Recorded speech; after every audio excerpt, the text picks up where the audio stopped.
Nah, pada kesempatan kali ini saya akan menjelaskan bagaimana cara perhitungan secara manual metode SAW atau Simple Additive Weighting dalam sistem pendukung keputusan. Nah, nama saya Husnusa Hidayat Pratama dengan NIM 2018-31024 dari kelas Sistem Pendukung Keputusan B. Nah, dimana untuk contoh soal yang saya buat ini adalah dalam suatu kasus diketahui banyaknya game-game yang populer untuk dimainkan saat ini. Adapun kriteria yang akan digunakan dalam game tersebut, di sini saya membaginya jadi C1, C2, C3, C4, di mana C1 itu harga, seberapa besar harga dari game tersebut, C2 pemain, seberapa banyak player atau pemain yang memainkannya, C3 platform, banyaknya platform untuk game tersebut, C4 rilis, sudah berapa lama game tersebut rilis. Nah, untuk C1 harga, di mana C1 harga itu atau biaya itu termasuk dalam kategori cost.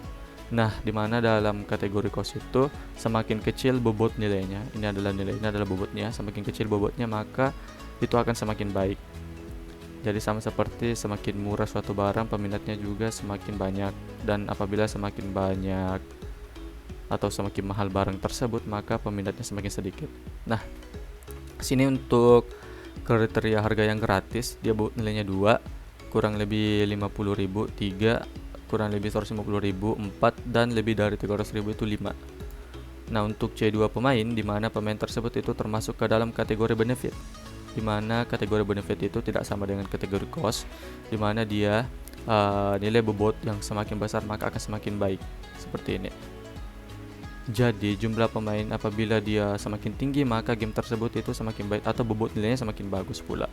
Jadi sini ada 20 juta itu nilainya 5, 10 juta 4, 1 juta 3, dan 500.000 itu 2.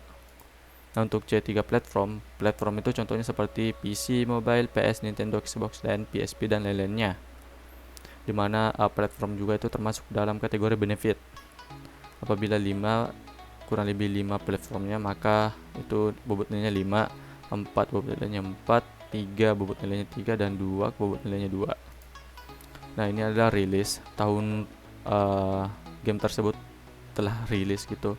Dia juga termasuk dalam kategori benefit. Jadi semakin lama game tersebut telah rilis, maka semakin banyak pula pemainnya.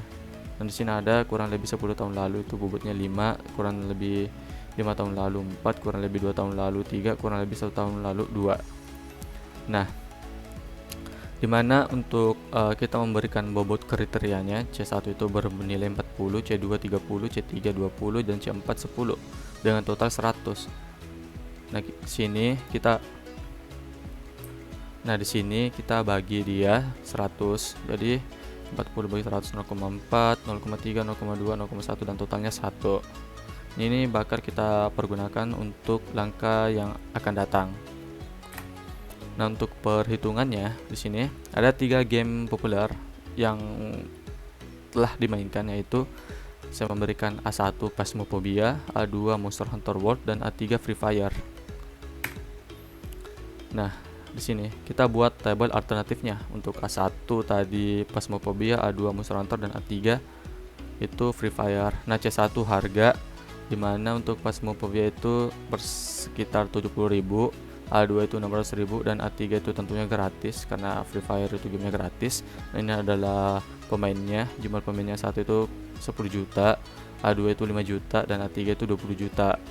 Nah, terus untuk platformnya kita ketahui Phasmophobia itu dapat dimainkan di 4 platform, Monster Hunter 3 platform, dan Free Fire dapat dimainkan di 2 platform, yaitu mobile dan PC juga bisa. Nah, untuk A1 itu mungkin 10 bulan yang lalu untuk rilisnya, dan A2 itu 3 tahun lalu, dan A3 itu 5 tahun lalu. Nah, setelah ini kita ubah menjadi nilai bobotnya sesuai dengan yang dijelaskan sebelumnya. Nah, seperti ini. 352, 435, 432, dan 234. Oke. Nah, kita jadikan matriks. Jadi 3442, 3442, 5333, kolom baris kedua 5333, dan baris ketiga 2524, 2524. Nah, setelah itu untuk jenis cost tadi ada cost dengan benefit, dan jenis cost itu kita mencari nilai minnya. cara mencarinya seperti apa. Jadi R1 1 berarti kolom 1 baris 1 ini 3. Jadi 3 di sini lurusan ini kolomnya, kolom satunya 352 cari min-nya. Di sini 2. Paling rendah di antara sini itu adalah 2. Jadi 2, di sini 3. Jadi 2 bagi 3. Nah, sama seperti 21, kita ambil yang ini 5. Jadi di sini 5. Tetap di sini min 352, cari nilai terendahnya 2. Nah, sama pula dengan R3 satunya. Nah, untuk benefitnya sini kita kolom ke 2 ini dia itu benefit keuntungannya ya. Sini 435, jadi 435 max dia untuk benefit. Terus ada 4 di sini, yang sini awal 4, sini 4 jadi 4 bagi 5, sini 3 bagi 5 dan 5 bagi 5. Jadi ada, kita cari nilai max ini berarti 5 dan 5. Nah, kita gitu terus sampai ke kolom yang ke terakhir sini. Namun kolom pertama itu cost dan kolom 2 sampai terakhir itu dia benefit. Nah, kita bentuknya seperti ini. Kalian dapat pause videonya kalau ingin lebih paham gitu. Nah, kita lanjut saja. Nah, dimana setelah tadi itu kita buat matriksnya, dan nilai tadi itu ini hasil dari sini tadi. Ini hasilnya, hasilnya 0,67, 0,41, 0,8, 0,61. Nah, itu kita jadikan matriks seperti ini. Dan ini adalah bobot referensinya, dimana W-nya itu tadi yang sebelumnya dijelaskan itu ada 0,4, 0,3, 0,2 dan 0,1.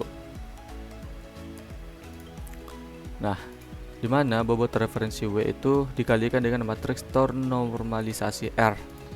Jadi bentuk seperti ini, 0,4 dikali 0,67, 0,3 dikali 0,8, dan nanti itu dia ditambah semua. Jadi seperti ini, 0,4 dikali 0,67 ditambah 0,3 dikali 0,8 tambah 0,2 dikali 1 tambah 0,1 dikali 0,5 seperti ini ya. Dan sampai dapat. Nah, untuk A2 itu ya kita ambil yang baris kedua yang ini. Jadi 0,4 dikali 0,4, 0,3 dikali 0,6, 0,2 dikali 0,75, 0,1 dikali 0,75. Nah, sama dengan baris ketiga. Nah, ini ada hasilnya 0,76 untuk A1, A2 0,57 dan A3 0,9. Nah, dari hasil perhitungan di atas ini kita tahu bahwa yang penting itu adalah A3 mempunyai nilai terbesar. Maka alternatif A3 yaitu game Free Fire merupakan game terpopuler di antara ketiga game tersebut. Nah, begitulah sekian dari saya perhitungan manual dari metode SAW, sistem pendukung keputusan.